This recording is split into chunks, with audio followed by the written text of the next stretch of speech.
What's up guys, Mike here, the Detroit Borg with the all-new Kindle Fire HD, the newest 7-inch tablet from Amazon. Essentially HD because this has a resolution of 1280 by 800. This is a big improvement over the existing Kindle Fire, which is now cheaper. So this is $199 for 16 gigs or $249 for 32 gigs. It's available only as a Wi-Fi model. Right now there is no 3G version. Now there is another Kindle Fire HD that's 8.9 inches, which I'll review later. That's shipping much later than this version. Now this is how it arrives to you from Amazon. Basically, this is the shipping container and the box for the device. And you have a little pull tab here to pull it open. So you flip this open. There is our Kindle Fire. And just like before, we have a little envelope up here with some information on how to use it. So you can see your ports, how to unlock it, basic information like that. So we're gonna skip that and go right to the device. You can see it's wrapped in plastic, and we're gonna set this aside for just a minute so we can see we have a USB cable, micro USB cable here for charging and syncing. Now what's interesting here is you do not have a wall charger here, so you have to buy that separately if you want it, but you can use a USB port on your computer to charge this tablet. Alright, so let's go ahead and take a look at the tablet itself. Sans the plastic, so let's peel that off. Slide it out. Now taking a look around the Kindle Fire HD, one of the things that stands out the most are the speakers. There are two speakers here. They've partnered with Dolby for Dolby stereo sound, so you get better audio than most tablets. Most tablets make do with just one audio speaker. Usually mono doesn't sound very good, so they've definitely boosted the sound quality on this device to highlight its major feature, which is movie watching, TV watching, and that sort of consumption from the Amazon store. Now along the side you have your controls. So we have our volume rocker here, which is pretty flush fitting here. You have little nubs here to feel it, and you have your sleep wake button along with a headphone jack. Up top you have a microphone. Now on the bottom you'll find two ports. One is a micro USB connector for charging as well as adding data. You also have a micro HDMI connector. They don't include the cable, but this allows you to buy a separate cable and connect this to a high-def TV to stream your media from Amazon directly onto your high-def TV. Now on the back we have a matte textured finish, and on the side we have a hard plastic bezel. It feels very nice to hold in the hand, very grippable, very comfortable to hold. Now taking a look at the front, we have that 7-inch display, resolution of 1280 by 800, which is good for 216 ppi. Up here we have our HD camera, front-facing camera for things like Skype. There is no rear-facing camera for photography. We also have an ambient light sensor in here for adjusting the screen brightness. Let's go ahead and start using our Kindle for the first time. And again, I've already booted this up. Basically, you tap and hold the power button along the side, which is a little hard to feel. I guess I'm touching the volume button. Where's the power button? There it is. That's the power button. And now the interesting thing here is that the lock screen wallpapers will rotate. So every time I lock it or wake it up, it changes the background. So again, we have the slider here, and also worth pointing out is that this will work in any orientation, landscape, portrait, no matter how you hold it. So let's go ahead and wake this up and get it started. First thing it wants me to do is to log into my wireless network. So I'm going to do that. Okay, I'm in Eastern Standard Time. We're going to continue. Now the interesting thing here is that because I purchased this with my Amazon account, it knows who I am. So it's already registered this device. It's registered to me, so I can click continue. Now once you register your Kindle Fire, your lock screen will change. You will always get these ads. So ads unfortunately become standard on the Kindle Fire HD. Now if you want to get rid of that, you do have to pay Amazon an additional $15. So in fact, if we lock the screen a few times here, you can see that each ad will change, and you have the option to unlock the device or go to the ad itself. Now before we get into the user interface, let's just talk about some of the specs. So we have a dual-core Ti OMAP processor running at about 1.2 gigahertz. This is definitely behind the Nexus 7, which is running at Tegra 3, quad-core Tegra 3, much faster processor. But the operating system seems to be pretty smooth overall. Now there isn't a lot of storage here. You can't expand the storage. You either get 16 gig or 32 gig. So you can't insert a micro SD card, for example, to expand storage, but Amazon does give you, especially if you're using Amazon services, you can store a lot of your purchases on Amazon itself. So you have unlimited storage for anything you purchase, such as movies, music, and that sort of thing. So anything you purchase from them, you can basically stream to this tablet, and you can store it locally if you want. We also have a gyroscope as well. as well as an accelerometer for gaming. Now taking a look at our user interface here, you can see we have a familiar carousel view. In the lower right corner, you have something new called favorites. So if you tap favorites, you can see all of these are things that you can add directly to favorites, so you always have quick access to them. So for example, if you download lots of apps, documents, books, movies, whatever, you can add them to your favorites. So for example, if I want to add this book, Steve Jobs, to my favorites, all I have to do is tap on and hold it, add to favorites, and if I tap favorites, I can now see it down there. And I can also remove them by removing them from favorites. And you can also remove these devices or remove these from the carousel, again, just by tapping and holding them, and remove from carousel. Now up top you have your battery indicator as well as Wi-Fi, the time, as well as the name of this tablet, which is Michael's 5th Kindle. So you can see I've had a lot of Kindles, and I think I have way more than 5, but the only ones that are active right now are, this makes it the 5th one. So anyway, you can swipe down here and you have access. Again, this is pretty familiar to Android, so you can lock the screen rotation. You can change the volume here. So unlike the original or the previous Kindle Fire, you now have both physical controls for volume as well as on-screen controls. You can control your brightness. You can set it to auto, which will use that ambient light sensor, and you can scroll it. You also have Wi-Fi, so you can control your Wi-Fi. You can set it to airplane mode. Oh, it does have Bluetooth. I'm sorry, I misspoke on that. It does have Bluetooth. You can toggle Wi-Fi on and off. You can see our networks. You can add a network. And you can see we have more controls here. So you have the home button, which will take us back home. We also have sync. So we can turn sync on or activate sync. And we have more controls. Takes us to some of our settings here. So basically it's a quick way of getting to all of our settings. Now when you hold it in portrait mode, you do get a different view than landscape mode. So you can see, for example, you get some suggestions down here, which you can scroll through. So for example, if I scroll to the Steve Jobs book, you can see my suggestions change. So there you go, the road, evolution. And you can see in portrait mode that you get a search box instead of having a dedicated search function. Now taking a look at some of our options up here, we have shop, game apps, books, music, videos, newsstand, audiobooks, web, photos, docs, and offers. So if you go to shop, again, this is pretty familiar. You have a search box, so you can type in your search directly. You can search for anything like Apple. So if we type in Apple, you have several options here. You can search in stores, search in electronics. There's a lot of electronics for Apple searches, but you get the idea here. And you can also go to library, so you can search your existing library, or you can do a web search by tapping right here. Now you can see we have Bing search here, which is default on the Kindle Fire. You can change this under settings. In fact, if you tap settings here, you can go to settings, and you can change your search engine from Bing to Google. So you have other options here, including block pop-up windows. You can accelerate page loading, which is using their Silk Silk browser engine, which basically preloads the page on a server, and you can turn that on and off. You can encrypt, and you have lots and lots of options like clearing search. You can do incognito mode, that sort of thing. And of course, we're now at our web browser. So we'll take a look at that a bit later.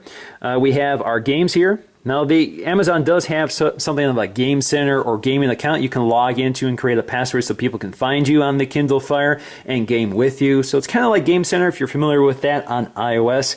Of course, you can go to your device to load games, or you can go to the cloud. Right now, I haven't downloaded any games to this tablet, but you can see I've already downloaded some games from Amazon previously, and all I have to do is tap on them, and it will load them for me. But you can also go to the store and start searching for more games.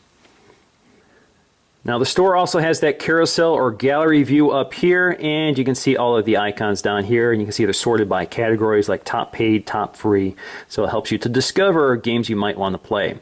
Now we also have an app store, so here we can download all of our apps from the cloud. These are apps I've previously downloaded, such as Netflix and Facebook, Pandora, and more, and you can see what's already downloaded on the device, or you can go right to the store and see quite a large selection. It keeps getting bigger, certainly bigger than it was when the Kindle Fire launched about a year ago. So you have games, things are organized by games, utilities, new releases. If you go to all categories, you can see even more. So magazines, books, comics, a lot of this is duplicated from the stores on the home screen. So entertainment, lifestyle. So there you go. You can tap on any of these, download them. Some of them are free, some of them cost a little money. So it's a lot like any other app store. And of course we have books. This is where it all started with the Kindle. Here you have some of my previous purchases, and I haven't downloaded any of them to the Kindle yet, so you can see this is everything in cloud storage. You don't have to keep it on the device, but if you want to see what is on your device, you can see right there. You can see we have a dictionary which was included, and I have one book that I downloaded already. You can see it's got a check mark indicating I've downloaded that previously. Just bring it up, you can see it takes me to where I last left off, and I have many of the utilities I'm familiar with on Kindle, such as bookmarking. So I can bookmark a page. You can see I have a little blue bookmark up here. I can tap that to remove it. I can share. So this integrates with my social networking, so I can share a passage with Twitter or a page with Twitter. You also have X-Ray, which is a big feature with Amazon. This is definitely unique to Amazon, and X-Ray basically breaks the book down into characters and locations and indexes them for you so you can quickly jump to them. So for example, on this page, there's John Scully, Andy Hertzfeld, and Microsoft. If I go to the chapter, I can see all of the characters and locations. And if I go to the book, I can see much more. And you can see you have a timeline view up here to show you where that name appears. Obviously, Steve Jobs is a majority feature in this book. And you can see how many people, terms, you see lots of things. And not all books support X-Ray, but I haven't run into one that hasn't yet. You can also go directly to a chapter or a page. So for example, everything is already indexed for you. So you can go to a page or a location just by tapping it in. So for example, if I want to go to 235, go to the page. You also have settings here, so you can adjust your fonts, the backgrounds. So if you want larger font, smaller font, medium font. Actually, in order to increase the font, you just keep tapping left and right. So it's kind of like a scrubber. You also can change the background to white, sepia, or black, so you can reverse it. I tend to prefer to read in that mode. This is also easier on the eyes than this mode. You can also change your margins to wide, narrow, or normal. And you can change your font. So you have a limited selection of fonts here. And you can also turn on text-to-speech, which depends on whether the book supports it or not. Now, the Kindle Fire also debuts something called immersion reading. So this allows you to merge both audiobooks and printed textbooks. So you can basically listen to the audiobook in unison with the printed book. So Steve Jobs is one of those books that has both. Not all books, of course, support this. It depends on how they've partnered with Amazon or if they even have an audiobook version. In order to activate it, all I have to do is tap on it, and you can see I get my scrubber here to play it back. So I hit play. The engineers were horrified. Now you can see as it's reading, the text is highlighting and following along. Even 25 years later, Jobs seethed when recalling the decision. It's the main reason the Macintosh sales slowed and Microsoft got to dominate the market. Now, of course, the Kindle Fire HD also supports WhisperSync. So once you leave off at this book, it will automatically load on every other Amazon app or device you have. So, for example, this position will be saved on my iPhone app or my iPad app or my Kindle ebook reader, such as the Kindle Touch. So you get the idea. WhisperSync works pretty well. Nothing new there. Now let's go to music. Now, music also works with cloud storage, so you can buy music directly on Amazon, and it will store it for you, and you can stream it directly, or you can download it to the device.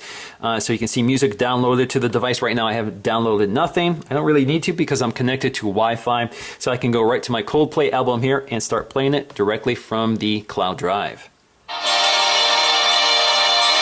Now, if you're playing music in the background, you can continue to do what you're doing, and if you want to control your music, just bring down your notification panel, and you can see you have controls up here for controlling it. You can also tap on it to get right to the app that's playing the music. Now on to videos. Again, this works with either cloud storage or your onboard storage. So you can tap Library to see what you have on your device. Actually, I've never purchased videos from Amazon, so I have none in my cloud or on my device. Now, WhisperSync also works with video, so if you start watching a video here, you can pick up on another Amazon device. Now, the great thing about the Kindle Fire is that it also works with Amazon Prime, which gives me access, free streaming access to a lot of content. So, for example, I have Prime Instant Videos here. So I can, I can search for some of them. I can see what I've watched previously. I can see TV shows. And that sort of thing. But what I want to look at here is Prime Instant Videos. These are videos that I don't have to pay extra for. So for example, if we grab, let's grab Thor. So we're going to go ahead and watch now. So you can see we can scroll around and you can see the X-ray features here, so you can see all the actors that appear here. You can jump to the full cast, that sort of thing. So that's videos. Now let's go to Newsstand. Newsstand, of course, is the periodical section, which allows you to subscribe to magazines. And if you go to your library, again, you can see what you have in cloud storage or on your device. And I've never purchased anything from Amazon as periodical, so I don't have anything to look at. But if you look at the store here, you can see just how many titles are in here. So for example, I like automotive magazines. So I can go to my favorite, one of my favorites is Motor Trend. So I have a free 30-day trial with this issue, so let's try it out. I'm going to subscribe now. And the monthly price is 99 cents for each issue. All right, so our issue is downloaded and we can start looking at it. So we can basically turn a page just like we would a real magazine. We can even pinch to zoom to see the text. It's not necessarily ideally formatted for a tablet. You can see the text is kind of small, but the high resolution does make it pretty readable. Now, instead of zooming in to look at the text, you can also double tap and it will simplify the text, give you simple images, a larger font, and you can swipe through it just like you would a Kindle book. So you get all the same functionality, including text size, line spacing, and you have the search functionality and that sort of thing. So it works pretty well. Now, we also have audiobooks, and I've already downloaded one audiobook just so we can demonstrate that immersion reading feature. And so we can just start playing the audiobook just like we would any other music. And company. That was as and we can dangerous as go home and tiger continue to feel listen and do corn. other things and control it from the drop down. Now we also have a web browser, which is pretty familiar to most Android users. You have tabbed browsing. You can add a new tab. You can see that we have the starter page, which allows you to tab between your bookmarks and your history. If you go to starter here, you have most viewed, what you have personally viewed, trending now. I'm not sure how it's aggregating that, but those are websites that are trending, and selected sites or sites that Amazon is focusing on. You can also just type in the URL, or you can do a search. And again, you have several options to choose from in terms of search. Now let's go back to where I was, which was The Verge. You have full screen mode here. So full screen mode fills the screen, removes every extraneous bit of UI, and if you want to get to the UI or the address bar, just pull down and you see it appears, and there you can search and do that sort of thing. You also have the search option here, which allows you to search text, search the web, search your device. So that's it. You also have the back button, pretty familiar territory. Now the only problem with that is, unfortunately, you can't sync your bookmarks from Google, although I'm sure there are solutions in the works. Now you also have photos here. Now photos are interesting. You can download photos directly to your Amazon cloud drive. You can also put them directly on your device. Now this does have a camera, but it doesn't have a camera app. It's largely meant to be used by apps that can take advantage of the HD video camera. And of course, you can also load your Facebook photos. So if you want a Facebook viewer, that's another option. Now we also have Docs. Now Docs allows you to read things like PDFs or Word documents and many others. I'll leave a link in the description below so you can take a look at all the formats that are supported here, but it's quite extensive. You can also email documents to a specific email address that Amazon provides you. So for example, if you want to see your documents on the Kindle, just send them to that email and you'll have access to it. It will store it in your Amazon cloud account and you can access it from the cloud and download it to your device. So if it's a document that this device may not support, email is one way of doing it. I think it converts it to a PDF. Now we also have offers, which is everything that appears on your lock screen, all those offers that appear on the lock screen. So if you want to get back to them at a later date, that's something you can do. Now something that has been released at the time of this video is Kindle Free Time, which is basically a kid mode for the Kindle Fire HD. This is very interesting because very few tablet makers have done this. I know Sony recently did this with their tablets, but it's basically a kid mode that changes what the children has access to, or the child has access to. So for example, they only can launch certain kid-friendly apps, certain kid-friendly TV shows and movies. Web browsing is restricted. And you have a lot of control over that. So you can adjust exactly what they have access to, how long they have access to, how long they can web browse, how long they can watch movies, and that sort of thing. So you get a lot of control for families who really want to be able to give their tablet to a child, but they don't have enough restrictions on the device. So overall, I'm pretty impressed with the Kindle Fire HD. It's definitely a big improvement over the last generation, which was a fairly low quality device, in particular the screen resolution, which couldn't keep up particularly with text. Text didn't look very sharp. Not the best ebook reader in the world. High resolution screen is particularly important in that capacity. It's also very rich, deeply contrasted, nice color. So everything looks very nice. Images on magazines in particular, movies have a nice deep contrast. And everything just looks very sharp on the screen. And you get excellent off-axis viewing, and you can see quite a bit of details. Now, they talk a lot about anti-glare. Glare is still as bad as any other tablet. Better than the Kindle that preceded it, but the Kindle had especially bad glare problems. I don't think they did anything to that glass to mitigate glare. Overall, definitely an interesting product for Amazon consumers. I'm not sure where this fits in for most people. I don't particularly care to have an Amazon-only tablet. I'd rather have something like the Nexus 7, despite its weaker screen, its poor speaker, but you get a much more flexible operating system, including voice search with Google Now, which I think is incredible. Definitely a reason to have it. This has no voice search or no voice dictation. It's really not a productivity tool at all. This is meant entirely for consumption, while other tablets can kind of bridge both. So really, this is a consumption tablet for Amazon customers. And if you're an Amazon Prime member, you get a lot of benefits here. You can access movies, TV shows, and free books if you're an Amazon Prime member right on this tablet.